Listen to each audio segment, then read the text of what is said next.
tema desta conferência acaba por tratar de oportunidades e gestão de risco no tal contexto, muito focado nas obrigações, é o ativo que vamos aqui dar maior cobertura.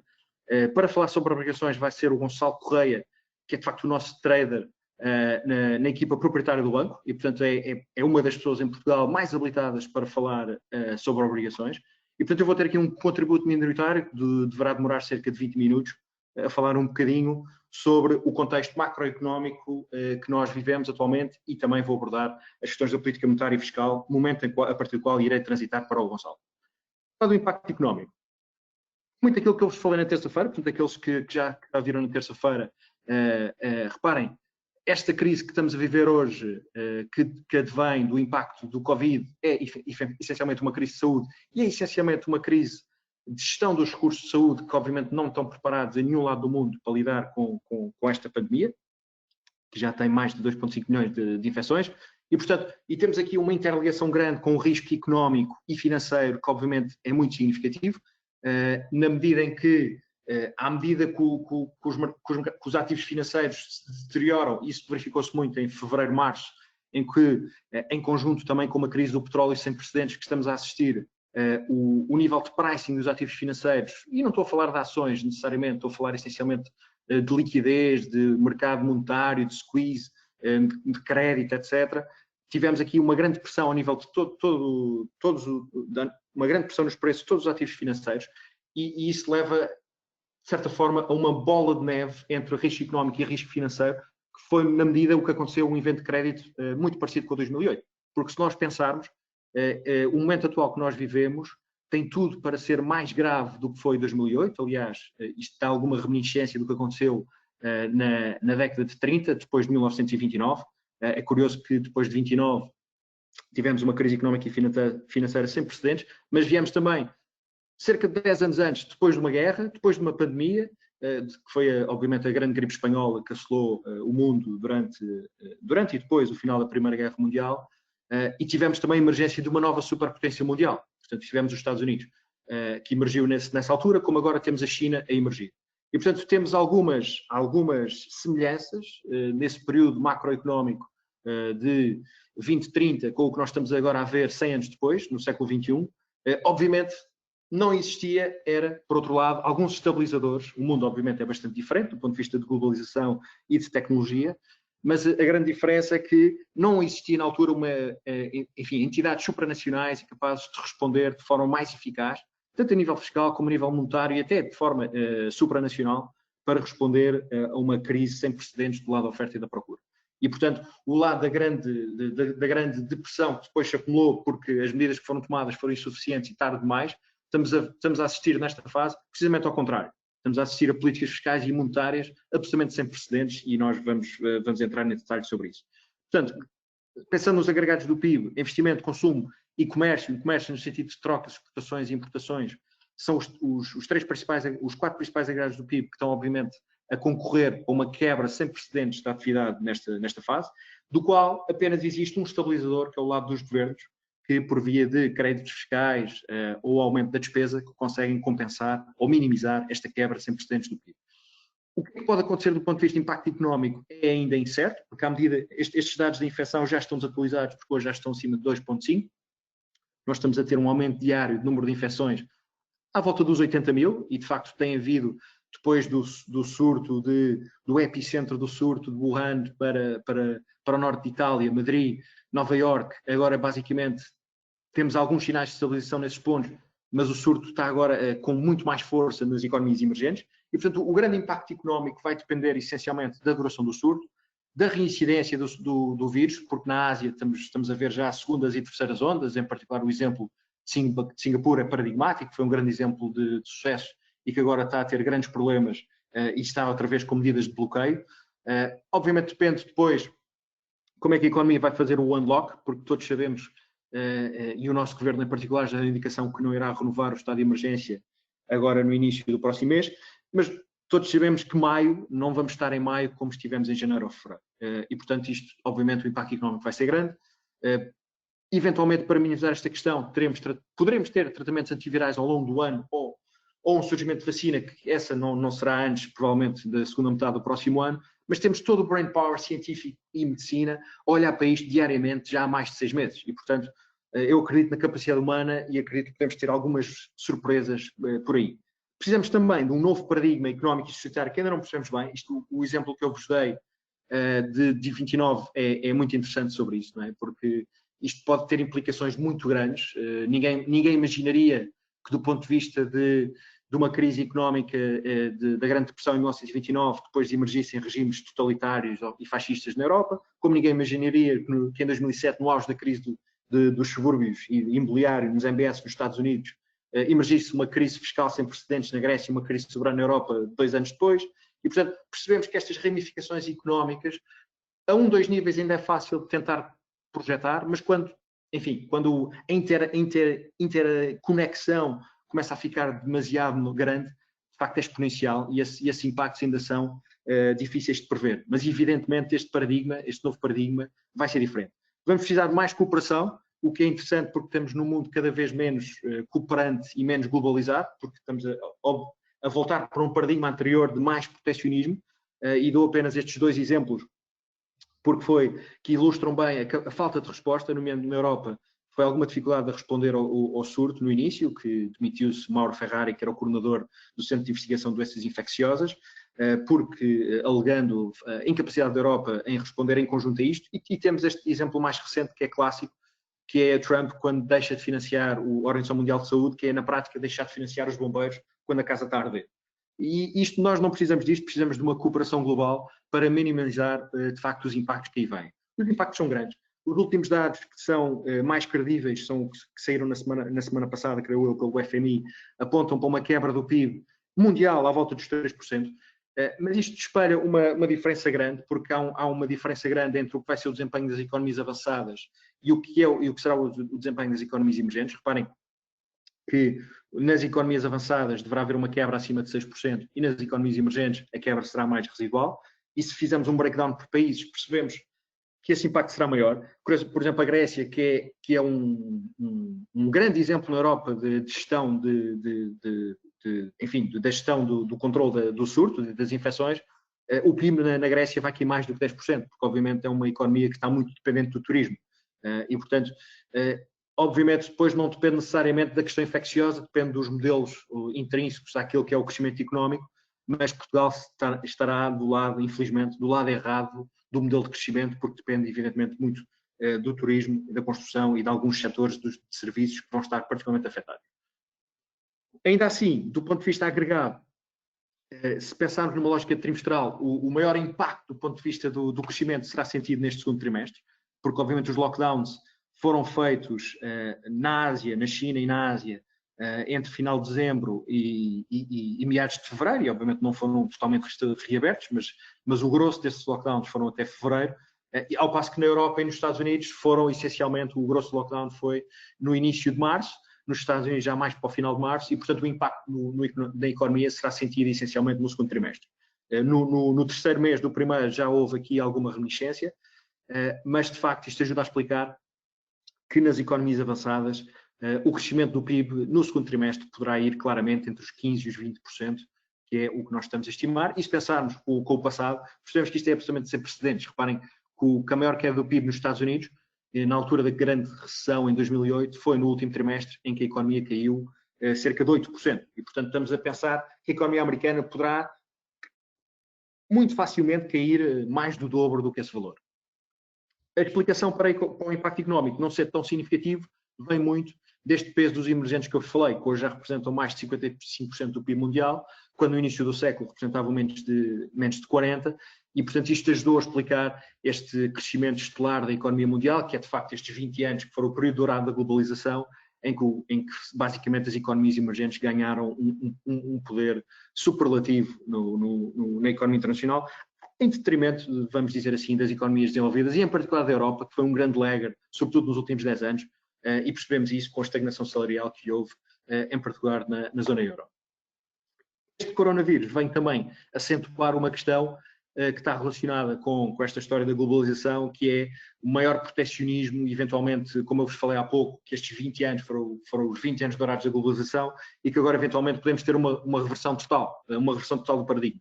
Eu não acredito que haja uma reversão total do paradigma, portanto, não sou daqueles apologistas que a globalização acabou, mas acho sinceramente que, de facto, o período dourado da globalização, tal como a conhecemos, vai avançar para outro modelo. De facto, Trump, o Brexit, Bolsonaro são evidências de maior proteccionismo das economias e já o ano passado vimos que o crescimento das trocas comerciais esteve praticamente flat, ou zero ou negativo, e este coronavírus, com o que acarretou do ponto de vista de uma disrupção brutal nas cadeias de valor e, portanto, choques muito grandes do lado da oferta, desde healthcare a indústrias básicas, vai levar a um grande colapso do comércio internacional ao longo de 2020, sendo que a Organização do Comércio Mundial já prevê uma quebra do comércio de 13% no cenário mais otimista e até 35% num cenário mais pessimista. E, portanto, estamos em crer que o mundo vai reorganizar-se de forma diferente para, enfim, tentar nos próximos anos mitigar este risco de haver mais disrupções de cadeias de valor em casos pandémicos ou em casos de choques assimétricos, e um deles será necessariamente fazer também um pouco o que já foi feito o ano passado, que é deixar de ser uma globalização global e passar a ser uma globalização regional, passo o termo da expressão, em que os parceiros tendem a focar-se mais dentro da sua própria região. No ano passado, por exemplo, houve uma aceleração das trocas dentro da Europa, dentro dos parceiros europeus, mas sobretudo os Estados Unidos e a China, porque as trade wars incidiram, como sabem, muito sobre estas duas superpotências. A China acelerou muitas trocas dentro dos parceiros asiáticos e os Estados Unidos substituiu muito as importações chinesas por importações do México. E, portanto, haverá uma certa regionalização global depois deste coronavírus, destas implicações brutais. Os PMIs são dados macro que já apontam para quebras muito significativas na Europa e nos Estados Unidos, mas são relativamente laggings, e é sobretudo nos serviços, e os serviços estão muito relacionados com restauração, hotéis, retalho, real estate, e portanto acomodam ainda algum nível de atraso face à destruição que já se observou. Por exemplo, no mercado de trabalho norte-americano, com 5 milhões de pessoas, mais de 5 milhões de pessoas por semana a pedir subsídios de desemprego, é muito fácil projetar uma quebra de 30 ou 40 milhões de pessoas no mercado de trabalho e, portanto, hoje a taxa de desemprego nos Estados Unidos já estará ao nível de 2010, portanto, acima dos 10, portanto, muitos estudos é fácil perceber que a taxa de desemprego atual nos Estados Unidos, implícita, já estará muito perto dos 15%, poderá agravar-se, e, portanto, em cenário de remate macroeconómico é esta dupla necessidade de achatar as curvas. No primeiro lugar, achatar as curvas dos recursos do sistema de saúde, que Portugal, de certa forma, conseguiu até esta fase, mas o mundo todo teve grandes dificuldades, em alguns sítios em particular, mas temos agora que tentar achatar a curva da economia. E isso só é conseguido com medidas de suporte macro e medidas de back to work mais ativas. E, portanto, com isso podemos também achatar a curva de recessão. É isto. E, portanto, para tentar projetar como é que isto poderá evoluir, é sobretudo olhar para a China, que está 2 meses à frente do exemplo europeu, e o que é que nos diz a experiência da China e qual é que é o impacto económico que já foi observado na China. Na China tivemos uma queda do PIB brutal no primeiro trimestre, porque teve este full lockdown neste período, portanto o PIB caiu mais de 6%. Transladando isto para a zona euro, estamos claramente a falar de uma queda do PIB à volta dos 15% de forma simpática, relativamente modesta, que pode ser até superior nos Estados Unidos, e os PMIs começaram a recuperar, mais os de serviços, não tanto os de manufacturing, e vê-se uma tendência lagging ainda de grande quebra das vendas e de produção industrial, mas alguma recuperação da mobilidade. A mobilidade, apesar de tudo, continua a metade do que já foi, e em mobilidade estamos a pensar em passageiros no metropolitano, frequências de distância de longo curso, e são coisas que vão ser espelhadas também na Europa e nos Estados Unidos, como deve imaginar, nos próximos meses vão haver muito menos pessoas nos transportes públicos e, de facto, a economia não vai fazer um reset, não vai ser um controle alt e um restart como havia em janeiro. Vai ser um restart de um novo mundo que ainda não sabemos bem como vai ser. Mas há já tendências na China que são interessantes de olhar e, de facto, a China era um pleito de consumo muito grande de produtos de luxo e de segmentos de luxo e que, de facto, foram muito impactados nas consequências deste outbreak e, portanto, o comportamento noutras regiões do mundo vai ser muito parecido com aquele que a China está a apresentar. Isto foram palavras retiradas do CEO da Nestlé ao nível do impacto do consumo. E, portanto, alguns setores e alguns modelos económicos vão ter muitas dificuldades a recuperar. Por exemplo, o transporte aéreo, vi uma entrevista sobre o CEO da Lufthansa que referiu, nós só esperamos uma recuperação do tráfego aéreo aos níveis pré-Covid lá para 2024. Portanto, isto pode durar 3 ou 4 anos de recuperação. Se pensarmos que alguns ativos têm recuperado de forma brutal, não estão a antecipar a realidade macroeconómica, estão já, de certa forma, a divergir face à realidade económica. E a grande razão para divergir face à realidade económica tem a ver, essencialmente, com a estabilização, com o que nós chamamos de amortecedores da crise, que são, essencialmente, o papel dos bancos centrais. E o Fed foi, de facto, o grande prestador de liquidez para o mundo como um todo e, de facto, é o Fed aqui a salvar a liquidez a nível mundial, com criações de swap com bancos centrais, para mitigar, de alguma forma, o shortage com o dólar, criou linhas de papel comercial, criou linhas de liquidez, de mercado de repo, de asset-backed securities, reativou o programa de QE, depois tornou este QE ilimitado, programa de compra de ativos, que é extraordinário, e entrou num programa de compra de obrigações, dentro do QE e fora do QE, o compra de obrigações, de compra de obrigações, primeiro investment grade, e depois criou um programa de 2,3 trilhões para acomodar obrigações e leis de maior risco, como é o caso da yield, e o Gonçalo vai falar sobre isto. Isto já foi a 9 de abril, portanto, há cerca de 10 dias, há mais de 10 dias atrás, e, portanto, isto levou o Fed a apanhar todos os espectros de risco que pode apanhar no mercado. Falta apenas, basicamente, o Fed comprar ações. Obviamente, isto cumpre determinado critério, mas o Fed aqui foi a todo o nível. E, portanto, cria aqui um precedente, um risco moral, e há aqui muitos a questionarem a questão de uma eventual morte dos mercados livres. O BCE, por seu lado, focou-se muito na questão dos focos em minorar os riscos de fragmentação com a criação do programa de emergência pandémica, 750 bis, que é o género do Whatever It Takes 2, e o Gonçalo vai falar sobre o impacto que isto teve nos spreads, claramente. Os bancos centrais emergentes tiveram outro papel e, obviamente, não têm exatamente têm as mesmas ferramentas, mas não têm o mesmo scope para o fazer, porque, obviamente, a grande maioria cortou taxas de juros desde o início do ano, entre 50 a 100 pontos base, mas, de facto, não conseguem fazer a mesma coisa que as economias desenvolvidas, porque, obviamente, não só por questões de inflação, mas por questões de outflow de capital, também por questões de depreciação das suas divisas, porque, obviamente, há um grande chunk de dívida em dólares que, com a depreciação das dívidas emergentes, os bancos centrais não podem, pura e simplesmente, continuar a descer mais, sob o risco desta situação de tornar ainda mais descontrolada, mas tem havido, de facto, voltando para os bancos centrais no mundo desenvolvido, um comportamento brutal. Portanto, o Fed aumentou o balanço em 2 trilhões numa questão de semanas. Até final do ano, provavelmente vai ter em porcentagem do PIB 55% do seu balanço, em porcentagem do PIB. A mesma coisa parecida com o Banco Central Europeu, e o Banco do Japão já é um player à parte. Portanto, a Europa converteu-se no Japão em 2010, quando foi a crise de 2010, quando foi a crise soberana. Provavelmente os Estados Unidos, se não conseguir sair desta armadilha de política monetária sem limites não convencional, poderá ser a terceira região desenvolvida a converter-se numa japanização à lá Japão e à lá zona euro desde 2010. Portanto, isto levanta a teoria do helicopter money, que está subjacente à teoria moderna monetária, exatamente, que revela muito a questão dos limites de eficácia da transmissão de política monetária, porque, basicamente, do ponto de vista clássico, a política monetária é utilizada para fomentar crédito via transmissão clássica do sistema monetário, do sistema financeiro, via créditos, bancos, etc. E, portanto, mas com fábricas fechadas, a política monetária não consegue fazer grande coisa. E, portanto, num contexto de taxas de juros zero, negativas, níveis de alavancagem maxed out, seja a nível público, seja a nível privado, os bancos centrais têm que redimensionar a ação, têm que, de certa forma, de alguma forma, monetizar direta ou indiretamente a dívida que vai ser incorrida pelos governos, seja pelo lado da despesa, seja pelo lado dos impostos, que são a única medida capaz de enfrentar este downturn mais evidente, e depois coloca aqui uma grande interdependência entre os governos e os bancos centrais, que levantam questões sobre se efetivamente há uma cooperação ou uma monetização. E eu acho que haja uma monetização, há claramente uma monetização indireta, mas se ela vai ser direta ou indireta, não é um fediver, mas há claramente já uma monetização. E há claramente uma japanização das economias desenvolvidas, que é o que nós temos vindo a falar desde 2010 e nos Estados Unidos a partir de agora, com uma massa monetária, com uma grande quantidade de massa monetária a circular, e portanto há aqui uns riscos, com um incremento substancial desta massa monetária, pode haver aqui um levantamento da inflação.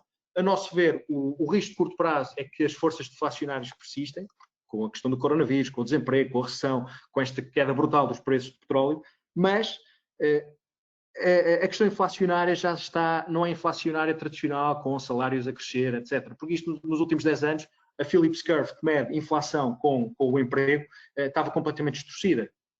E vemos fatores estruturais que limitam a inflação, que são a dívida, a demografia, a digitalização. Mas houve, de facto, inflação em ativos financeiros, houve, de facto, inflação em ativos reais, portanto, imobiliário, por exemplo, e nós achamos que estas inflações, no médio e longo prazo, poderão reemergir ainda com mais força, tendo em conta a massa monetária que está a ser criada pelos bancos centrais e, em particular, pelo FED. E voltando aqui para a questão fiscal e já passar para o Gonçalo, antes de passar para o Gonçalo, reparem, os estímulos fiscais são sem precedentes. Nos Estados Unidos, estamos a falar de um plano já de 2,8 trilhões. O breakdown é essencialmente para empresas, PMEs e large corporations, mas isto, repara, é mais de 4 vezes o plano que foi proposto por Obama no pós-2008 e isto vai ser cada vez maior. Isto é um bridge gap para evitar um colapso maior da economia. E, por exemplo, ontem foi anunciado um novo plano de 500 bi, portanto passaram 2,3 para 2,8 trilhões, os tais 2.800 que têm aí.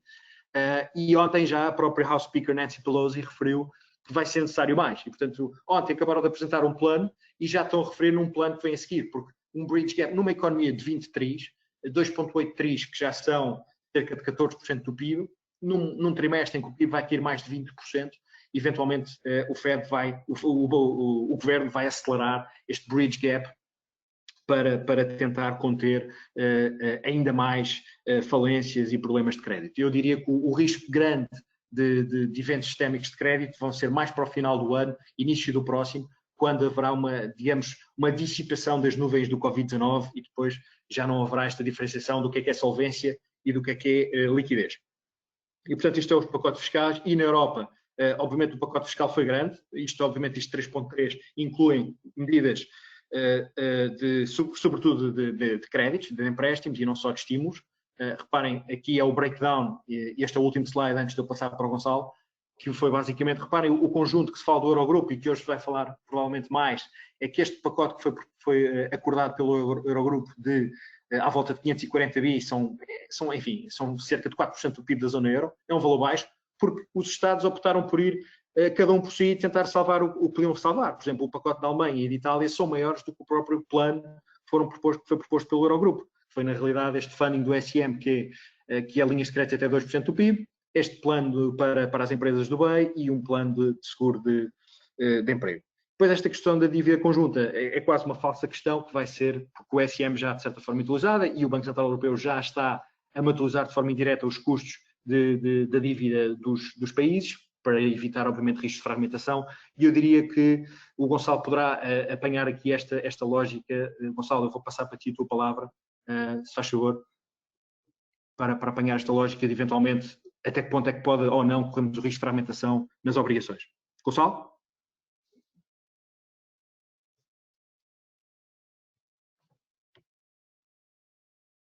Boa tarde a todos. O meu nome é Gonçalo Correia, faço parte da equipa de mercados de capitais do BIG. Vou tentar, durante esta apresentação, explicar um bocadinho esta dinâmica, enquadrar tudo aquilo que o João esteve aqui a apresentar. Queria apenas, exatamente, penso que agora sim já vem o meu ecrã e já o conseguem ver.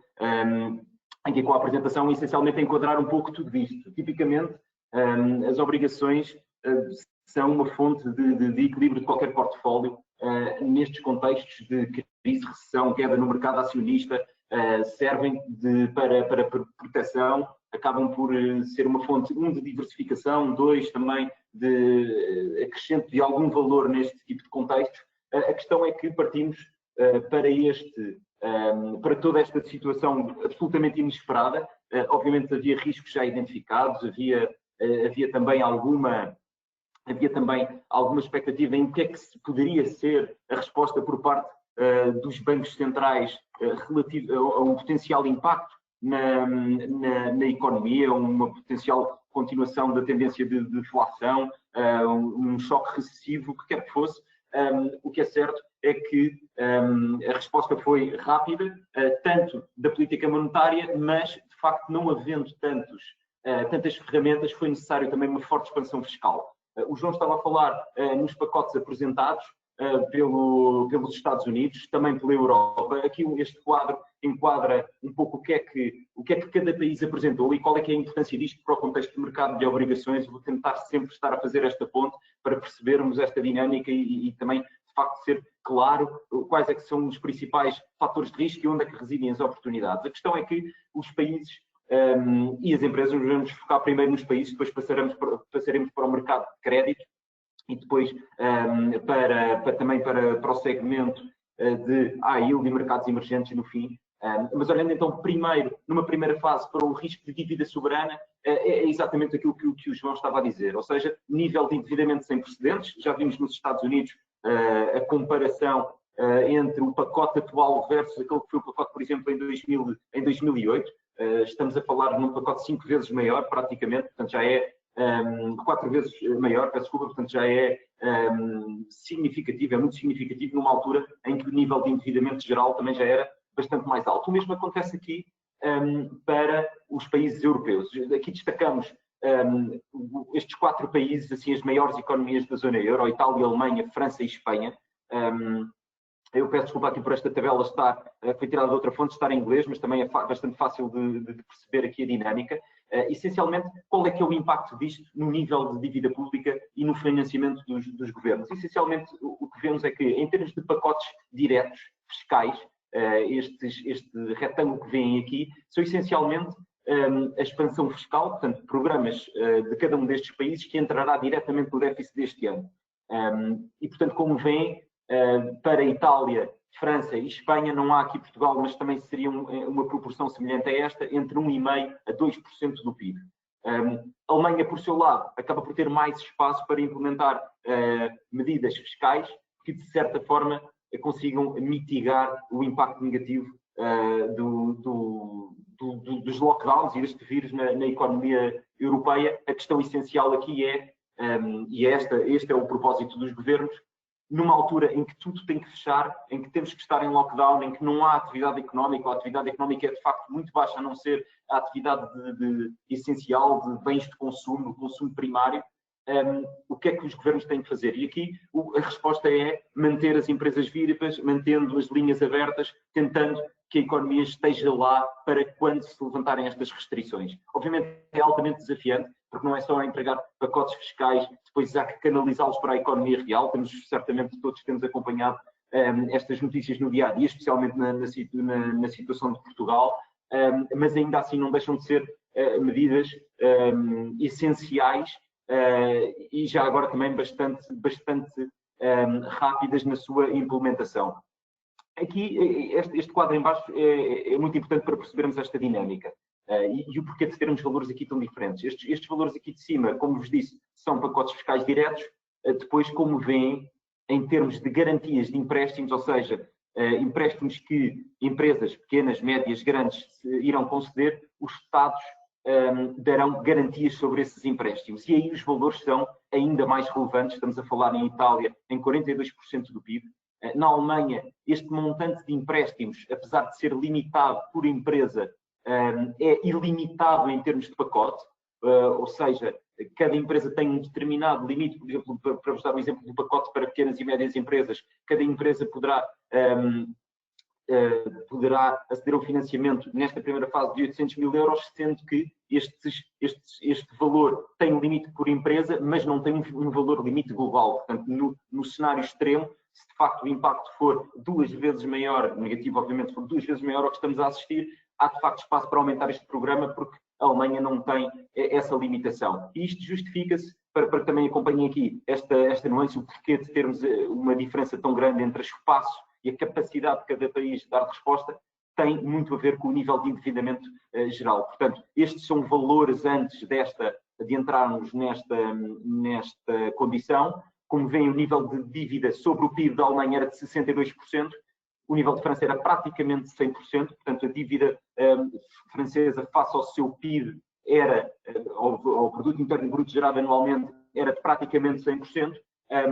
Aquilo que temos para a Itália é muito semelhante ao que temos para Portugal, portanto, um nível de dívida superior àquilo que a economia gera anualmente. Em Espanha, em linha com a França, praticamente 7%. Depois, 97%. Depois aqui a yield a 10 anos, ou seja, a taxa de juros a que estes países financiam a 10 anos, quando emitem dívida a 10 anos, também demonstra bem esta diferença. Portanto, a Alemanha financia-se ainda a juros negativos, muito em linha com aquilo que é, ou praticamente igual àquilo que é a taxa de referência do Banco Central Europeu, mas quando olhamos para a França também perto de zero, ou seja, emitindo dívida não há qualquer juro, ou pelo menos o juro é marginal a pagar ao longo da maturidade destes empréstimos, portanto, ao longo destes 10 anos. Para a Itália, este valor, Itália, Portugal e Espanha, é uma realidade completamente diferente. Neste momento, a Itália financia-se a 2,25% a 10 anos, Espanha e Portugal acima de 1%. Deixo também a nota, qualquer conceito aqui em que eu não esteja a ser claro, por favor, estejam à vontade para colocar nas questões, que eu tento, obviamente, voltar atrás e clarificar alguma questão que fique pendente. Mas então, isto para vos explicar exatamente isto, a questão entre resposta fiscal, o que é que vai acontecer? Temos do lado da resposta fiscal, teremos a dívida a subir de forma bastante significativa, como já não subia há bastante tempo, portanto, desde antes da crise de dívida soberana, portanto, desde a grande crise financeira de 2008, e temos o PIB a cair por via desta desaceleração brusca e bastante acentuada da economia. Portanto, estes rácios que vemos aqui serão bastante diferentes no fim deste ano. Para vos dar uma ideia, podemos eventualmente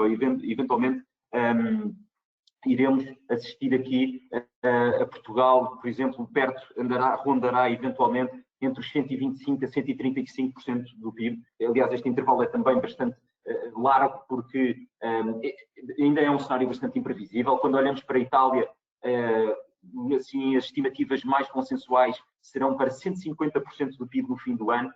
Portanto, a França chegará aos 110%, portanto, estes valores vão ser completamente diferentes no fim deste ano e são de uma magnitude muito relevante. Daí a necessidade e urgência, de haver, de facto, consenso europeu para dar uma resposta, sobretudo no pós-crise pandémica ou pós-lockdown, e, portanto, um plano de reabilitação económica que não entre diretamente no déficit destes países, porque, de outra forma, se de facto vamos supor que estes 40% de garantias estão todas concedidas, isto entrar aqui para as contas de Itália levaria a um nível de dívida sobre o PIB altíssimo, e o que se traduziria, obviamente, numa taxa de financiamento bastante mais alta.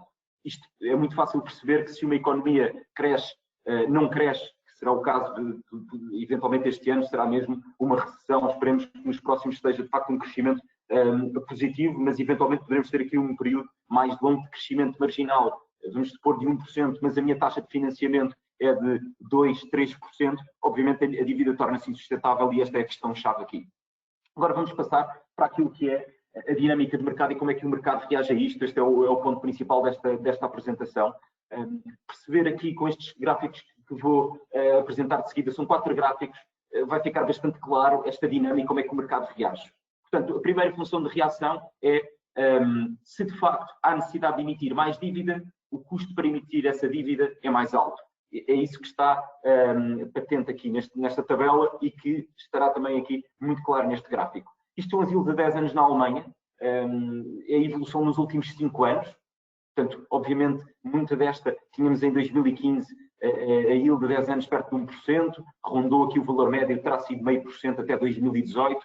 Obviamente aqui há muitas questões, o corte de taxas do BCE, o corte de taxas para taxas negativas, o programa de compras, o QE do Banco Central Europeu, portanto, tudo isso tinha um outro propósito na altura, ou melhor, um propósito menos, diria, urgente, como é o caso agora, mas ainda assim não deixa de ser relevante para que estes yields tenham sido, ou estamos num contexto de yields historicamente baixas. A questão aqui também é que, quando de facto surge toda esta questão e o impacto económico, temos aqui uma oscilação bastante agressiva. Isto porque as yields a 10 anos na Alemanha, a dívida soberana alemã, é tida como a dívida sem risco, portanto, o risk-free da Europa. Portanto, num primeiro momento, o que acontece num momento de pânico, queda nos mercados, queda generalizada, nas várias classes de ativos, certamente assistiram, foram acompanhando, uns mais diretamente que outros, mas foram acompanhando ou tendo mesmo exposição a isto. O que o mercado faz é, ok, não tendo nenhum lugar é seguro, o que eu vou fazer é comparar aqueles que são os ativos mais seguros no mercado, neste caso o risk-free, que é a dívida soberana alemã aqui na Europa, e portanto vemos esta queda, isto é o valor da yield, não esquecer que é a taxa de juros, portanto o preço tem a relação inversa, portanto, no gráfico de preços temos aqui uma tendência contrária, uma tendência de subida, de facto num primeiro momento é isto que acontece, uma queda bastante abrupta das yields, foi de facto o ativo de refúgio neste contexto. A resposta depois do mercado, depois de serem anunciados todos estes pacotes fiscais, foi de um ajuste significativo. Portanto, as yields vieram praticamente menos 75 para menos 50, chegaram a estar aqui em valores perto de menos 30, portanto, que acabaram por, se formos pensar, o valor acaba por ser uma grande magnitude, passou para metade, sendo que estamos aqui a falar num contexto negativo. Quando olhamos para outras yields, para outras taxas de juros de dívida soberana, aqui é bastante diferente. Acaba por ser muito interessante ver aqui a yield de 10 anos em Itália, como vem um movimento absolutamente contrário. Aqui não é tido como a dívida sem risco, risk-free na Europa. Pelo contrário, sabemos o que o mercado interpreta ok, um país bastante alavancado, infelizmente o país mais afetado, que teve que fechar a sua economia mais cedo, certamente será dos que reabrirá mais tarde, portanto o impacto económico é ainda mais grave para a Itália, também o custo humanitário foi maior, o que também levará a uma maior necessidade de gastos na ótica da despesa pública em gastos de saúde, e portanto isto num país em que em termos de endividamento já parte para tudo isto, como vimos naquela tabela anterior, com um nível de endividamento superior e a pagar também yields mais altas. Isto traduz-se, obviamente, numa subida muito expressiva das yields. Aqui vemos, antes do aparecimento do vírus na Europa, tínhamos as yields abaixo de 1% em Itália, aqui perto dos 75 básicos, 0,75%. O que acontece aqui é que disparou para perto de 2,25%. Foi anunciado o programa de compras do Banco Central Europeu, daí vermos portanto, foi anunciado primeiro a extensão do programa de QE, depois anunciado o PEPP, portanto, o programa de compras de 750 mil milhões de euros de dívida pública, apenas destinado à dívida pública, onde Itália é obviamente, um dos focos principais desse programa.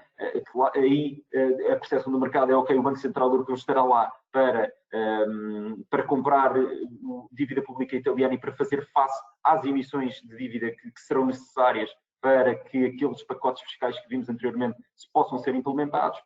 A resposta do mercado é, de facto, este custo de dívida acaba por descer significativamente, e agora o que vemos é que, à medida que o tempo passa e que se percebe, ou que se vai perceber melhor qual será o real impacto económico, que é, obviamente, e de facto qual é que vai ser a retoma económica, se vai ser em V, em U, ou na recuperação em Nike, qual é que é, de facto, a que ritmo é que a economia vai recuperar e que impacto é que isso terá na economia, também estamos a assistir a uma subida gradual do custo de financiamento através de dívida, sobretudo dos países periféricos aqui na Europa, e estamos a assistir a isso aqui em Itália.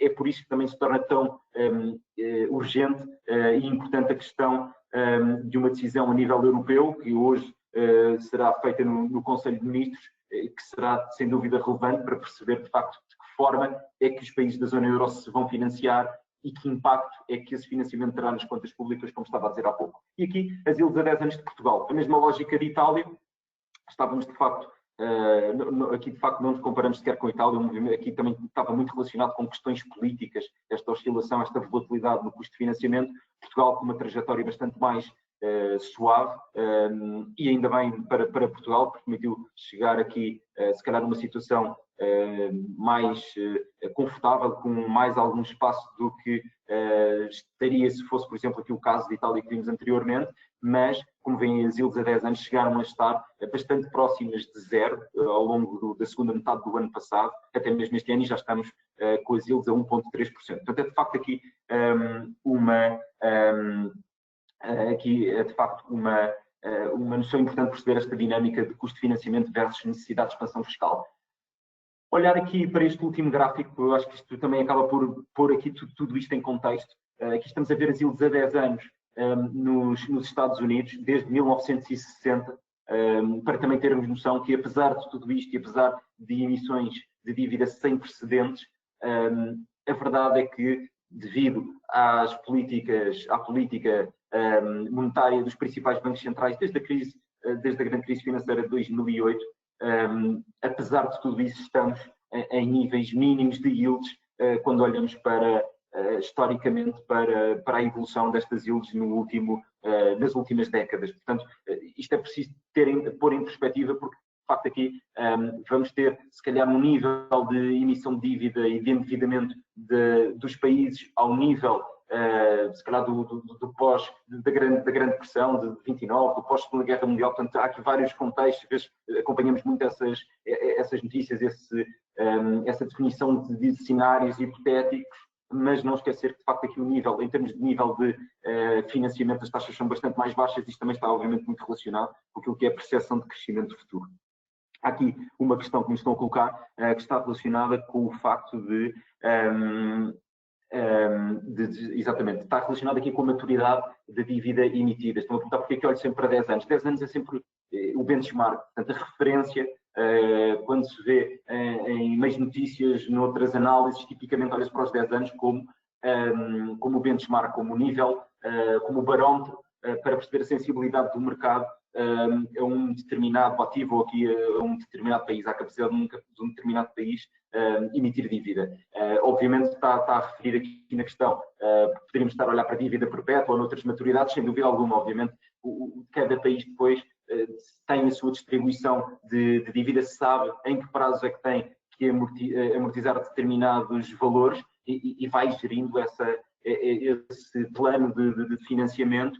A curto prazo poderá ser à mesma curto prazo, portanto, os bilhetes de tesouro a 3 meses, 6 meses, 1 ano. Há dívida também emitida há 2 anos, 5 anos, 7 anos, 10 anos. Portanto, há praticamente dívida emitida para todas as maturidades em todos os anos. Sendo que, estando as taxas de juros, esta lógica é importante, estando as taxas de juros historicamente baixas e no nível, de facto, como vemos aqui, secularmente baixo, faz sentido, na ótica de quem emite, tentar emitir na maturidade mais longa possível. Ou seja, o reembolso total da dívida que estou a contrair é atrasado no tempo, e isso só me vai ser benéfico se de facto eu me conseguir financiar a 10 anos à mesma taxa que me financio a 2 ou 3. Obviamente eu vou escolher financiar-me a 10, onde o espaço e a capacidade de recuperação económica é maior. É um pouco esta a lógica. Não, estou-me a perguntar, Portugal não tem dívida perpétua. Não há nenhum país europeu com emissões de dívida perpétua. Há dívida a 30 anos, Portugal tem até 30 anos, há países que têm, Itália tem 50 anos, Espanha também, Áustria tem dívida emitida há 100 anos, mas não há, de facto, dívida perpétua. Olhando aqui, avançando aqui para um bocadinho para o contexto de mercado, olhamos aqui para as dinâmicas da dívida soberana, de yield versus preço e como é que, de facto, o mercado reage a todas estas dinâmicas. Vale a pena olhar para o contexto de mercado obrigacionista como um todo, os vários tipos de risco, e eu depois vou a fundo a cada um deles. Vamos focar mais nos próximos slides no risco de crédito, naquilo que é a emissão da dívida corporativa, dívida de empresas, e como é que esta dinâmica de percepção de risco funciona para a dívida corporativa, também bastante intuitivo. O risco de crédito está obviamente associado ao risco económico, ou seja, o risco de incumprimento, está obviamente dependente da capacidade eu vou olhar agora, focar no caso de uma empresa, gerar resultados para poder suportar essa dívida. O risco maior é que não tenha capacidade de o fazer e entre em default, ou seja, acaba por entrar em falência e não pagar, não honrar os compromissos e não pagar alguns, e não pagar as suas obrigações, seja os juros, seja o montante total a amortizar no fim do empréstimo. Depois, o risco de inflação. Quando pensamos, se houver alguma questão que eu também preparei uns slides em espécie de glossário no fim, para se houver assim algum conceito teórico que não esteja, que haja questões, podemos ir lá também, mas essencialmente o risco de inflação é eu saber que vou comprar dívida a 10 anos, portanto eu hoje vamos supor que me financio, compro no valor de 10 mil euros de dívida pública portuguesa, eu sei que vou receber esses 10 mil euros no fim do período, vou receber juros anualmente e ao fim dos 10 anos tenho o reembolso dos 10 mil euros. A questão é que pelo caminho a taxa de inflação pode acabar por deteriorar esse valor que tenho a receber no futuro. Portanto, o risco de inflação acaba por ser um risco bastante real. Se a inflação for de 3% ao ano, no fim deste período, não estamos nesse contexto, estamos num cenário se calhar até o oposto, mas não podemos excluir que se calhar no fim de tudo isto e num cenário de retoma económica com toda esta expansão fiscal, podemos vir a ter alguma inflação no futuro, não a curto prazo, mas se calhar a médio e longo prazo. Também faz sentido olhar para isso e ter em conta este risco. Também já vou mostrar alguns instrumentos que acabam por ser bastante eficientes na gestão desse risco, mas como vos estava a dizer, a inflação acaba por também ter algum impacto no valor de real de retorno real quando se faz um investimento em obrigações. Olhando aqui também para o risco de taxa de juros, este é óbvio, ou seja, isto é o custo, acaba por ser o custo de oportunidade de eu investir hoje em uma emissão hoje de dívida pública a 1,3%, como vimos aqui no slide anterior, em dívida pública portuguesa, há 10 anos 1,3%. Vamos supor que, de facto, as necessidades de financiamento do país são maiores, passam 3 meses, o impacto económico esperado também é maior, e eventualmente Portugal vai ter que se financiar a 2% e não a 1,3%, e lá está este risco de taxa de juros, o custo de oportunidade de investir a 1,3% hoje, quando se calhar posso investir a 2% amanhã. E esta lógica é também importante, pois o risco de liquidez está muito relacionado com a negociação das obrigações em si. Eu vou mostrar alguns exemplos de obrigações, vou também mostrar alguns exemplos de ETFs. Este risco de liquidez é transversal, obviamente, como sabem, em todas as classes de ativos, mas para as obrigações em si, há de facto, não há um mercado centralizado, não sei numa bolsa as obrigações, a maior parte delas, e portanto muitas vezes há uma grande discrepância entre preço de compra e preço de venda, o volume, não há tanta visibilidade e portanto as obrigações têm algumas características que vale a pena destacar. O risco de crédito aqui acaba por ser medido entre a taxa de juros sem risco, como vimos há bocado, por exemplo, dívida pública alemã ou do país do emitente, estamos a focar-nos aqui em dívida corporativa, e a yield da bond da empresa para que estamos a olhar para a mesma maturidade. Essa é a forma mais simples de, quando olhamos para o mercado, perceber o risco de crédito e fácil de perceber. Eu vou passar aqui para, obviamente, depois aqui a questão do rating, que eu vou saltar, acho que esta aqui pode haver alguma questão e nesse caso eu posso esclarecer, mas essencialmente o rating também é uma forma de percepção desse risco de crédito, mas nesta lógica que eu vos estava a dizer, um caso muito fácil de perceber é a EDP, uma dívida da EDP para 2027 contra a dívida portuguesa, uma PGB, uma obrigação de dívida soberana portuguesa para 2027 para a mesma maturidade. Este gráfico que aqui vem é a diferença entre a yield de um e de outro. Portanto, aqui o que me está a dizer, o que este gráfico me está a dizer aqui, é que em janeiro de 2019, ter dívida da EDP pagava um prémio de 80 pontos, neste caso 0,8% face à dívida pública portuguesa. Como veem, quando surge toda esta questão do vírus e que no mercado entrou aqui, em que o sentimento se deteriorou bastante, a dívida da EDP esteve a pagar 1,2% acima da dívida pública portuguesa. Entretanto, a situação normalizou e temos aqui a dívida da EDP a pagar 0,4% a mais que a dívida soberana portuguesa. O mesmo exemplo para a Volkswagen. Como veem aqui, a evolução também acompanha muito aqui a evolução também de percepção de risco do mercado, e como veem, a Volkswagen estava a pagar cerca de 1,5% acima da dívida soberana alemã. Quando surge toda esta questão, obviamente há aqui nuances que eu já lá vou a seguir em relação ao setor automóvel, que será obviamente já está a ser bastante afetado, chegou a estar a pagar mais de 3% de dívida em cima da dívida soberana alemã. E, portanto, isto é o barómetro da percepção de risco do mercado e quanto é que, de facto, um emitente tem que pagar a mais de dívida pública. Quanto maior é este valor, maior é a percepção de risco, ou maior será o risco implícito de um determinado investimento numa obrigação. E é também uma medida, apesar deste gráfico, esta informação é fácil de encontrar e de perceber, basta subtrair a taxa de juros de um pela taxa de juros do outro e percebe-se bem esta dinâmica. Eu vou fazer um compasso de espera só porque estão aqui duas questões. Uma questão é os instrumentos para se poder beneficiar da emissão de dívida, portanto aí é simples, emissões de dívida tanto portuguesa como de outros países, como corporativa. O investimento, há tanto as obrigações em si como ETFs. No site do BIC tem algumas alternativas, sobretudo para dívida soberana portuguesa, e aí tem praticamente toda a oferta de dívida soberana portuguesa está lá, e portanto é a forma de o fazer. Uma outra questão em relação à inflação está relacionada com como fazer, como medir o risco de inflação. Aí acaba por ser com métricas um pouco mais subjetivas. Eu diria que vale sempre a pena ter em conta o que é o contexto, o que é a conjuntura esperada em termos de crescimento económico e de inflação, e isso, de facto, a percepção é que haverá qualquer estatística mostra isso, qualquer meio noticioso passará isso, okay? Ou seja, qual é que é a expectativa de inflação futura, a expectativa de atividade económica, se há de facto uma grande expectativa de inflação, vale a pena termos esse risco em conta e tentarmos proteger para isso. Diria que é a forma mais fácil de o fazer. Estou-me a perguntar se vale, como se consegue comprar obrigações da EDP e do Estado e se estão sujeitos apenas a elas ETFs. Não, estão sujeitos ETFs, eu diria que seria para alargar o leque de alternativas. Dívida da EDP, por exemplo, de dívida soberana portuguesa, consegue fazê-lo diretamente no site do BIC, por exemplo. Eu vou passar aqui, estou-me a fazer aqui já uma questão sobre mercados emergentes. Eu já lá vou, no fim mais para o fim da apresentação, foco mesmo nos emergentes e certamente conseguirei responder à sua questão. Olhando aqui para a performance por setores, um bocadinho nesta lógica de impacto económico versus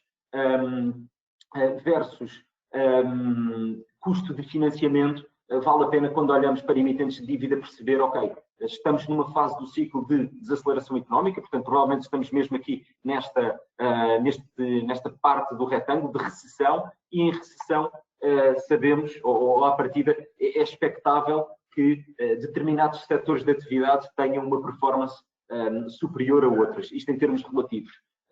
E neste contexto de lockdown, acho que isto é bastante fácil de perceber, pelas experiências de cada um. Quando pensamos, por exemplo, naquilo que consumimos mais, é de facto o consumo básico e saúde, pelos motivos óbvios. E, portanto, olhando para estes dois setores, portanto, o consumo básico e a saúde, vamos pensar no consumo básico como compras de bens essenciais no supermercado, etc. A saúde, quem repousa o estoque de vitamina C, Benuron, ou quem de facto teve um problema mais complicado e de facto teve que recorrer a outros medicamentos, é óbvio que o setor da saúde neste contexto acaba por beneficiar, eu diria, em qualquer recessão, mas neste caso concreto, mais até do que o normal, pelo impacto, obviamente, por se tratar de uma questão de saúde, uma crise de saúde, e não propriamente uma recessão normal do ciclo económico. A questão aqui, olhando então para estas várias dinâmicas, o que vemos também é que o consumo discricionário, o setor industrial, pensando no setor automóvel, vão de facto ter uma performance bastante inferior aos outros setores mais defensivos, e isto traduz-se no mercado de dívida. Eu vou-vos mostrar aqui alguns gráficos da yield, portanto, a mesma lógica do que vimos para a dívida soberana, estamos a ver agora em dívida corporativa. Por exemplo, isto é um gráfico da Unilever, que é uma empresa de bens de consumo, tem no seu portfólio de produtos, tem bens essenciais, detergentes, produtos de beleza, portanto, bens de primeira necessidade. Vemos então, de facto, este choque de yield foi comum a todas elas, a todos os emitentes. A questão que se vê aqui é, por exemplo, de facto, esta reação mais positiva da dívida da Unilever, que antes de tudo isto se financiava praticamente a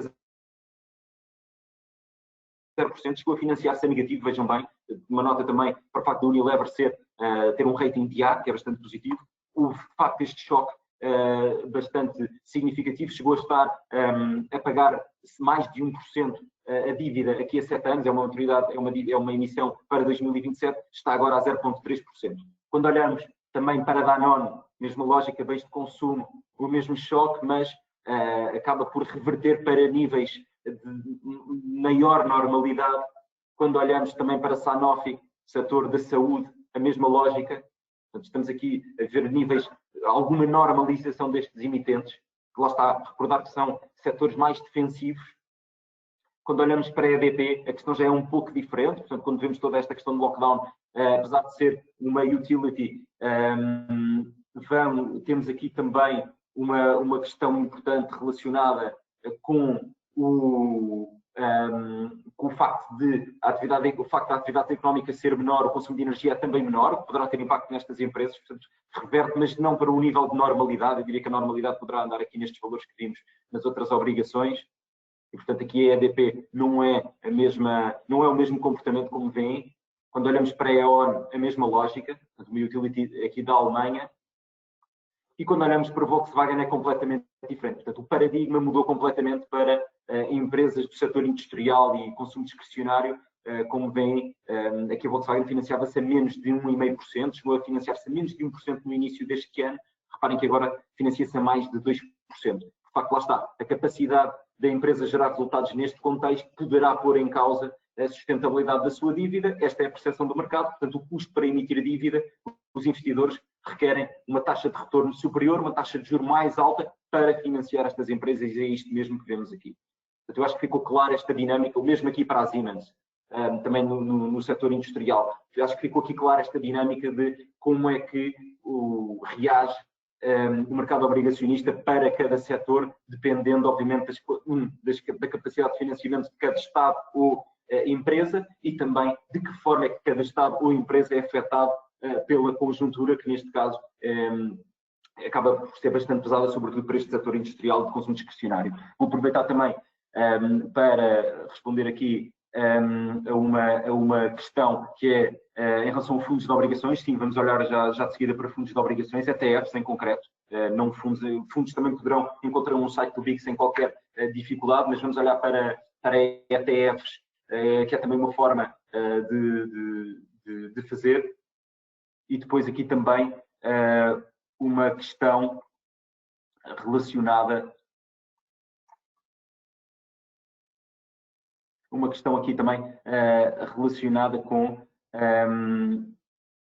com os montantes de investimento. Depende.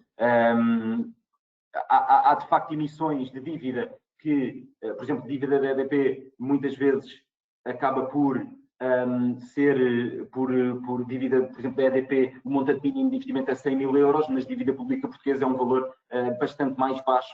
Portanto, há sempre, penso que a partir de 3 mil no site do BIC é possível comprar a dívida soberana portuguesa. Portanto, depende sempre do emitente, não depende da instituição financeira, depende do emitente. Portanto, há dívida que também depende do segmento a que se destina, há dívida que é emitida com um mínimo de investimento de 100 mil, 200 mil, e outra que é emitida com um mínimo de 500 mil, 3 mil, 5 mil. Portanto, depende sempre do emitente, convém sempre ter isso em conta quando se faz investimento em obrigações e quando se vê o prospecto da obrigação em causa e daquilo que se está a analisar. Aqui eu vou passar então para a questão dos ETFs. Olhar então aqui para as várias alternativas. Aqui os ETFs acabam por ser uma forma daquilo que estive a mostrar, obrigação a obrigação, nome a nome, várias nuances ali que obviamente, sobretudo esta da questão dos mínimos de investimento, pode ser um entrave. Há ainda assim ETFs que, de certa forma, replicam ou são fundos, haverá os fundos de investimento, a diferença é que os ETFs são fundos de investimento transacionados em bolsa, mas que, de certa forma, replicam esta e são compostos mesmo por um cabaz de obrigações que vimos ali. Estão aqui vários exemplos, tanto para dívida soberana como para corporate. Olhar aqui para começar aqui a olhar para alguns destes ETFs. Eu vou fazer aqui o salto para a plataforma, para uma das plataformas do BIC, para a BIC Global Trade. Eu queria também deixar uma nota aqui. Apesar dos ETFs serem transacionados em bolsa e a liquidez parecer ser imediata, muitas vezes, visto que o mercado de obrigações tem aquelas características que descrevi há pouco, muitas vezes a liquidez pode ser mais baixa e isso traduz-se num grande diferencial entre o comprador e o vendedor. Aconteceu isso e chama a atenção, é importante realçar que aconteceu isso durante aquele mês, durante meio do mês de março, em que muitos dos ETFs tinham um desconto implícito face às obrigações que o compõem de 5%, em alguns casos chegou mesmo a 10%. Portanto, convém sempre ter bastante atenção aos instrumentos que se negociam, o que é que se está a negociar e porquê que se está a negociar, e clarificar essas questões via prospecto dos ETFs, esclarecer com o Financial Advisor, que me vale sempre a pena perceber o que é que está em causa e consultar os volumes, perceber se de facto o instrumento para o qual se está a olhar tem de facto aquela exposição económica que pretendemos. Estão a fazer aqui algumas questões em relação aos ETFs de inflação. É isso mesmo, eu vou já olhar para isso também. Então, temos aqui vários exemplos, como estava a mostrar na apresentação. Se calhar começamos aqui por olhar, talvez, para o primeiro ETF, o IGNA, e depois para o mesmo ETF aqui para os Estados Unidos. Portanto, aqui, este primeiro gráfico que temos aqui é o ETF é um cabaz de obrigações de dívida soberana europeia. Estamos a ver aqui a evolução desde 2017. Portanto, lá está. Recordar que a variação de preço, aqui estamos a ver preço, até agora estávamos a ver a yield, portanto, bastante diferente essa questão, variam de forma inversa e aqui está o momento em que, em termos de yield, vemos uma queda abrupta e agora de normalização. Reparem que, de facto, este impacto, estamos a ver aqui um movimento sem precedentes quando olhamos para trás no gráfico. Isto tem tudo a ver com a natureza do choque económico que estamos a assistir e depois como é que isso se traduziu no mercado. Foi um choque de liquidez também bastante grande, o que precipitou também uma resposta dos bancos centrais muito agressiva em termos de providenciar liquidez suficiente para que movimentos como estes que estamos aqui não aconteçam. Recordar que a ação dos bancos centrais não tem por objetivo manter os preços altos ou estabilizar os preços dos ativos financeiros, mas sim garantir uma normalidade dos mercados financeiros e uma liquidez aceitável e normal dos mercados financeiros. E essa é a questão-chave aqui. Portanto, o facto de termos programas que são massivos em termos de política monetária não invalida que não tenhamos aqui os preços dos ativos a perder valor ao longo do tempo, como é óbvio. Uma questão aqui também importante para o facto de estarmos a olhar aqui para um ETF que é composto por vários segmentos de dívida soberana europeia, portanto não temos só aqui dívida soberana alemã ou portuguesa ou italiana, é composto por todas elas e portanto daí termos esta performance. E como veem, a performance desde o início do ano é negativa, na lógica do que estávamos a descrever há pouco. Quanto maior for a necessidade de financiamento e se não houver, vamos supor que não há uma resposta europeia para fazer face à necessidade de expansão fiscal e de emissão de dívida de cada um dos países, a questão é, as yields eventualmente irão subir, o preço das obrigações deverá cair e a dinâmica aqui seria para que esta tendência negativa continuasse. Portanto, sempre a noção económica e, neste caso, política, são muitas variáveis nesta altura, mas convém ter sempre em conta quando se olha para estes ativos. Olhando para os Estados Unidos, um pouco a mesma lógica. Aqui também um outro ETF que é composto por obrigações nas maturidades entre 7 e 10 anos. E, portanto, aqui um pouco a mesma lógica também. Um pouco diferente, porque, de facto, como o João Lampreia estava a dizer na primeira parte da apresentação, tivemos aqui um programa da Reserva Federal Norte-Americana ilimitado em termos de montante, portanto, diferente da resposta do Banco Central Europeu, e isso faz com que a percepção do mercado seja, independentemente das emissões que possam vir a ser necessárias, a Reserva Federal vai acomodar essas emissões. E, portanto, a tendência aqui, vamos aproximar aqui o gráfico, agora estamos só a olhar aqui para o ano de 2019 e 2020, aqui já, e, portanto, num primeiro momento, lá está, choque económico, uma resposta fiscal muito agressiva, o valor das obrigações acaba por perder valor, as yields comportaram-se em sentido inverso, portanto, as yields subiram, o preço das obrigações desceu. O que acontece aqui depois desta resposta monetária da Reserva Federal foi que este valor normalizou. Eu vou aproveitar para passar aqui a uma questão relacionada com a inflação, que é, e depois respondo aqui a algumas questões que se seguiram, que lá está, perguntavam se havia algum ETF que pudesse dar exatamente, que concedesse alguma proteção contra a inflação e tentar garantir retornos reais e não nominais. E é isso mesmo que vemos aqui. Este ETF, o tipo TIP, acaba por ser exatamente isto. Portanto, aqui as obrigações indexadas à inflação são comportam-se da seguinte forma. A mesma lógica das obrigações, é emitida uma obrigação com uma determinada maturidade, vamos supor 10 anos, paga um cupão anualmente e no fim pagará um cupão mais o valor facial. A questão é que os cupons e o valor facial vai evoluir de acordo com a variação da inflação. Portanto, quanto maior for a inflação, maior será o valor, será sempre um cupom que tem um valor fixo e sobre esse valor fixo incidirá também a evolução da inflação. É esta a lógica das obrigações que têm proteção para a inflação deste tipo. É um bom exemplo disso. Haverá outros também, obviamente, mas é esta aqui a lógica destes instrumentos e é a forma como funcionam. Aqui o que acontece, para também explicar em termos de mercado qual é que é a dinâmica, portanto, tínhamos aqui, quando há de facto o choque do Covid e há a percepção de que será necessário haver lockdowns, temos não só o impacto de necessidade de expansão fiscal, que já é negativo para as obrigações,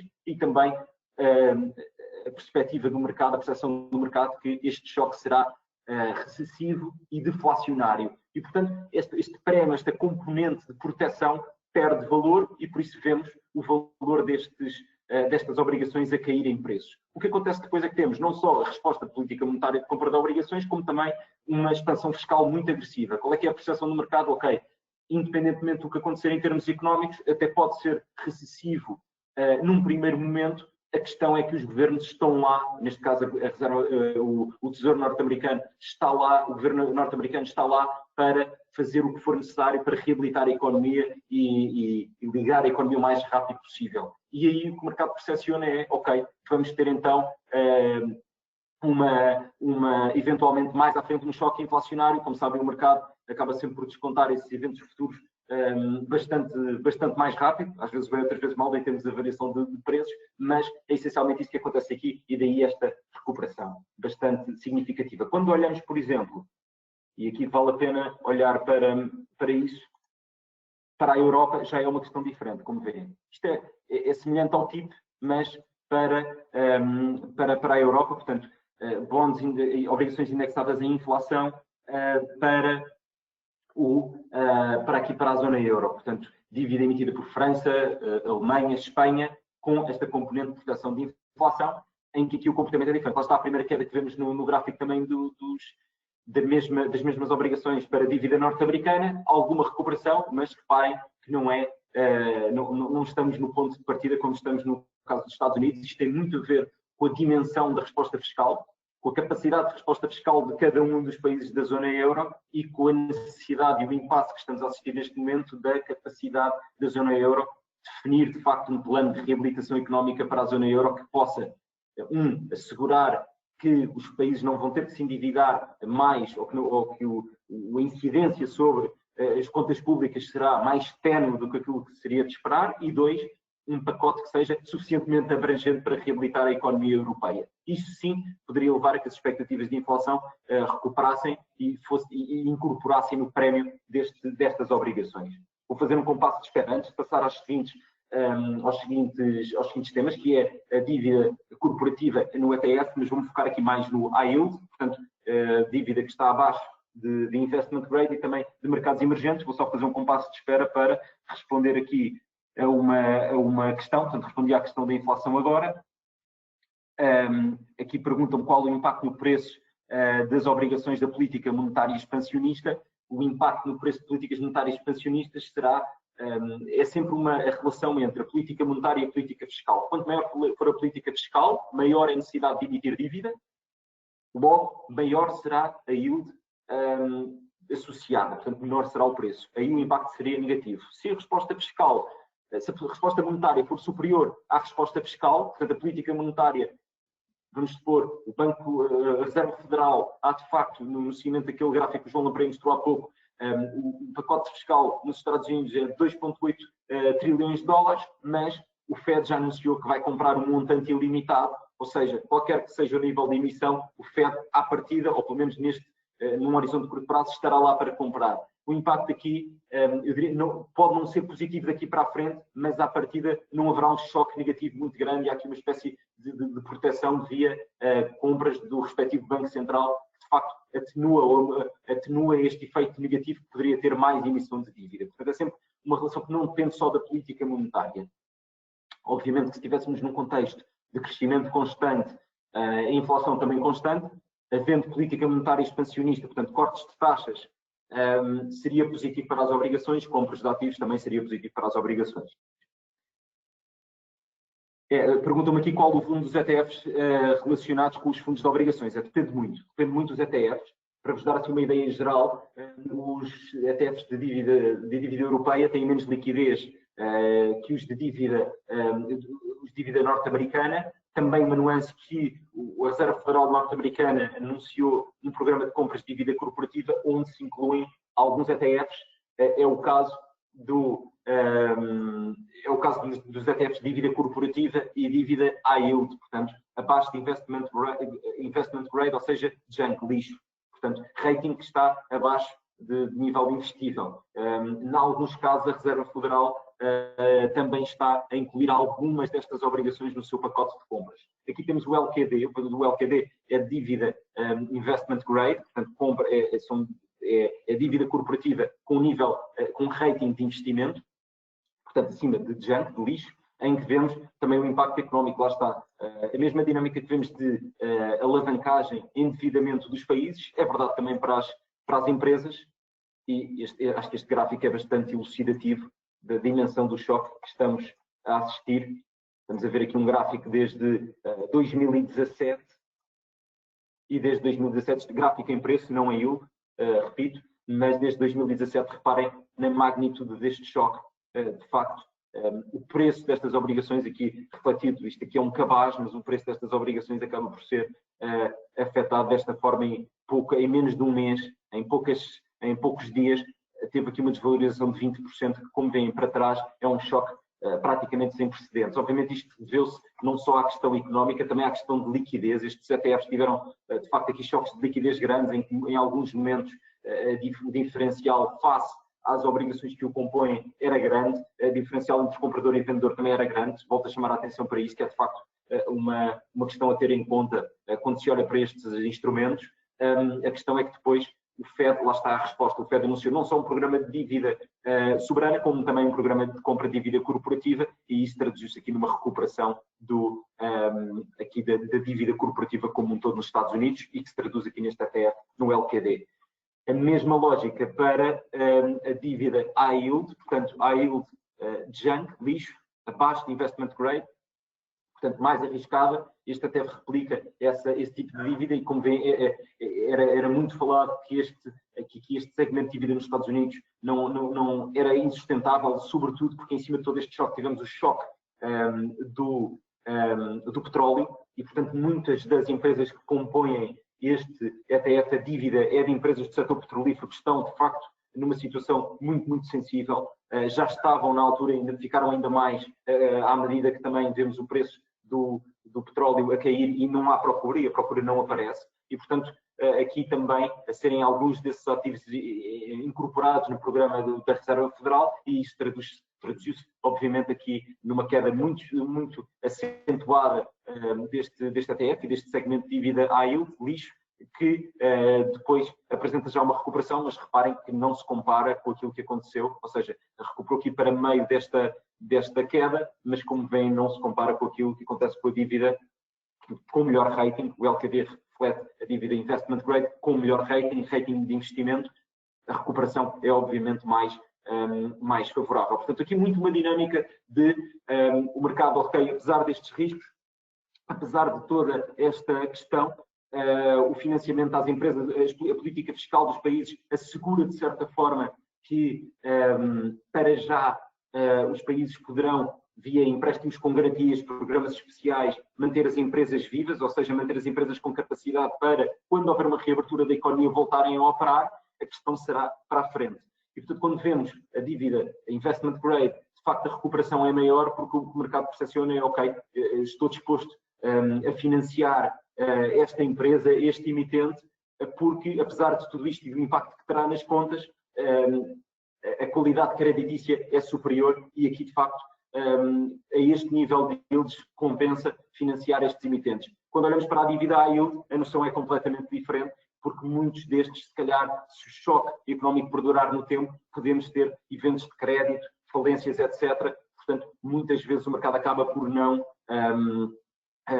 neste caso concreto, e sinceramente acaba por ser um pouco a minha visão aqui, o mercado com melhor rating, apesar das yields, das taxas de juros não serem tão apelativas, não serem tão atrativas, de facto confere uma segurança que eu acho que neste contexto que estamos a viver faz mais sentido do que estar a tentar ter mais 1 ou 2 pontos de remuneração em termos de yield, quando o contexto é altamente incerto e eventualmente se o choque perdurar no tempo, mesmo essa dívida e mesmo esses emitentes que podem ter uma condição melhor daqui a um ano, provavelmente, dado o choque, terão que se financiar a um nível mais alto e aí sim poderá ser o timing mais adequado.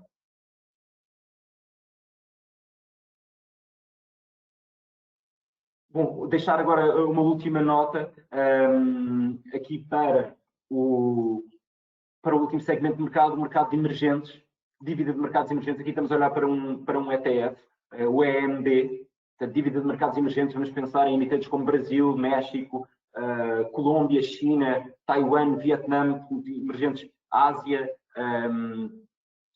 Estamos a pensar em Ásia, estamos a pensar em América Latina. Explicar um pouco o que é a dinâmica para estes países. Em termos económicos, há aqui questões bastante relevantes. Uma, estes países, em muitos casos, financiam-se em dólares, portanto, em moeda estrangeira.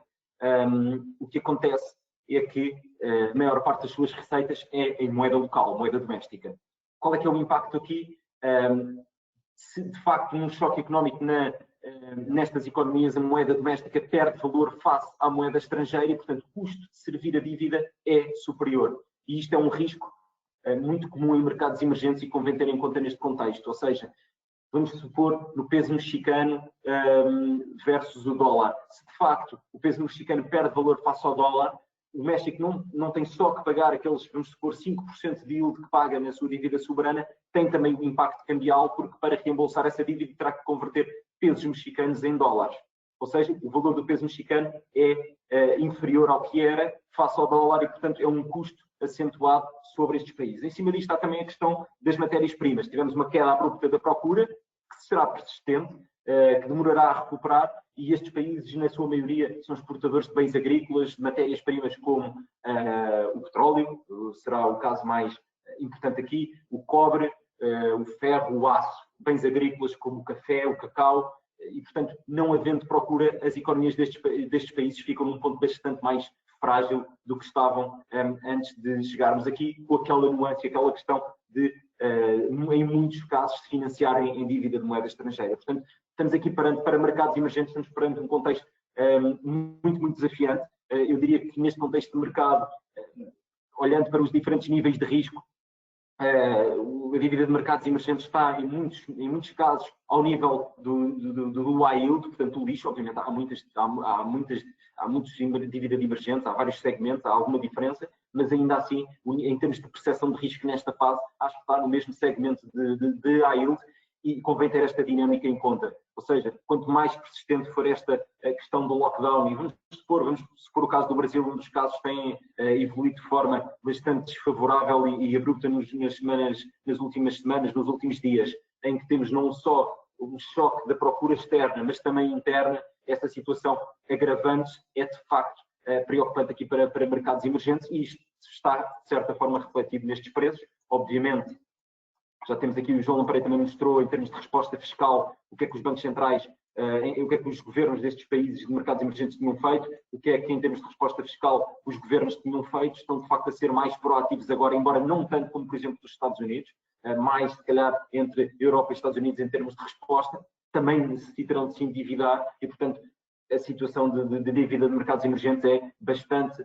sensível nesta fase, e isso reflete-se aqui nos preços. Vimos a dívida norte-americana, quando comparamos, a dívida soberana norte-americana já a recuperar para um nível perto do que estava anteriormente, a europeia meio deste range, diria, e a de emergentes ao nível do que vemos, por exemplo, no high yield nos Estados Unidos. E, portanto, em termos de mercados emergentes, eu salvaguardava esta dinâmica económica específica dos países América Latina, Sudeste Asiático, etc., mas também esta dinâmica de financiamento em moeda estrangeira que acaba por ser um duplo impacto negativo nestes países.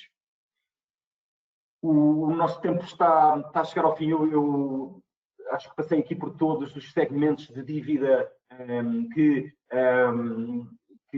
seriam, que nos pareceram interessantes de destacar. Eu, eventualmente, deixaria espaço para uma ou duas questões, de facto estamos a chegar mesmo ao limite de tempo, deixaria espaço então para uma ou duas questões que posso responder. Eu espero que esta última parte, passamos aqui por várias classes de ativos, é de facto bastante informação, espero que tenha ficado claro a diferença de dinâmicas entre as várias classes, entre os vários segmentos do mercado obrigacionista, mas estou obviamente à disposição para responder a mais uma ou duas questões.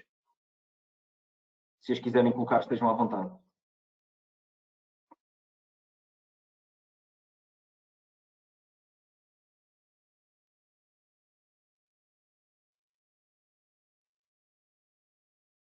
Ok, já tenho aqui duas questões interessantes. Uma das questões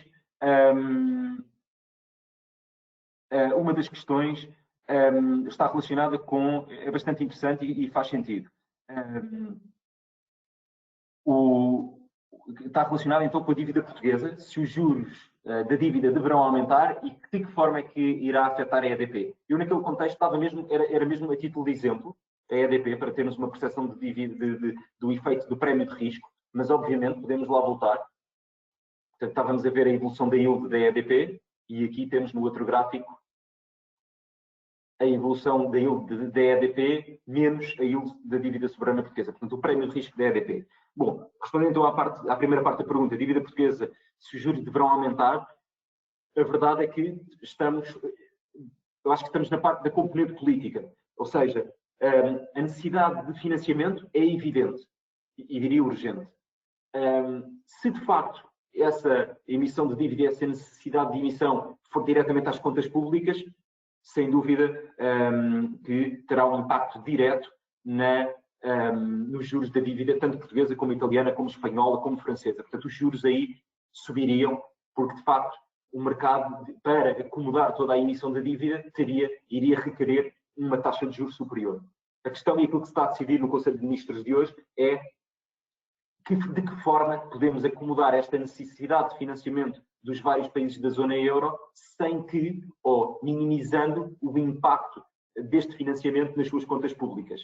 Se esta resposta for bastante abrangente, e quando digo abrangente, digo em termos de montante, e também estruturada, falava-se, por exemplo, na emissão de Corona Bonds, eu não queria ir tanto por aí, queria ficar mais na questão assim, mais genérica, porque depois já é uma questão política que acho que não vale a pena entrarmos por aí. Mas se houver, de facto, uma emissão conjunta de dívida, seja por via de emissão de dívida direta, pelo orçamento europeu, no mecanismo europeu de estabilidade, seja qual for os moldes, desde que essa dívida seja repartida, ou pelo menos não haja a necessidade que entre diretamente nas contas públicas, então os juros da dívida soberana dos países da zona euro deverá estar constante. Ou seja, deverá estar constante, não deverá subir descontroladamente.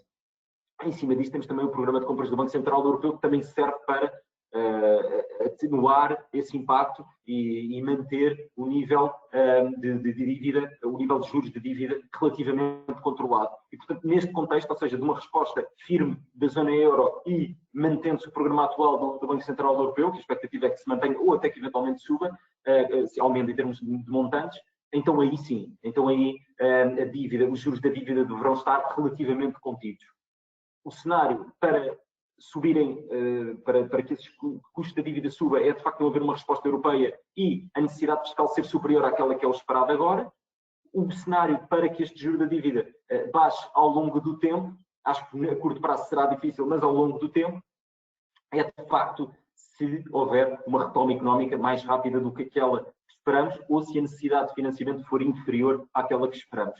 Estes são mais ou menos os dois cenários que levarão a esses dois desfechos que estava a perguntar. Em termos de EDP, a questão é, em termos de prémio de risco, o que isto nos diz é que se a taxa de juros yield da EDP a 7 anos está mais ou menos ao mesmo nível que esteve ao longo de 2018, 2019 e até no início de 2020, portanto, nos 40, nesta zona onde estou a passar o cursor. O que o mercado está a dizer é que, ok, em termos de percepção de risco, apesar deste choque, não há um prémio de risco adicional, ou melhor, o prémio de risco adicional que havia manteve-se constante. O que não é verdade, por exemplo, quando olhamos para a Volkswagen, em que, ok, o emitente tem um determinado risco que subiu, mas o dívida de referência é risk-free, portanto, a dívida soberana alemã tem um determinado nível de risco que subiu, portanto, as yields acabam por subir, mas as yields da Volkswagen subiram mais, ou seja, a percepção de risco que é superior, a qualidade creditícia deste emitente diminuiu, portanto, o prémio de risco a percepção de risco é maior, é superior.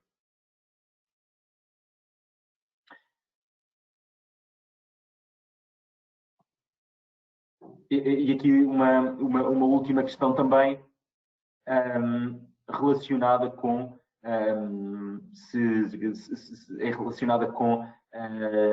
algumas sugestões de dívida de algumas empresas em particular. Eu acho que fui passando a mensagem ao longo desta apresentação que de facto o contexto o contexto atual e a perspectiva futura, pelo menos a curto e médio prazo, é bastante incerto. Acho que o João Lampreia também na primeira parte da apresentação que fez deixou bem claro isso. É incerto em tudo.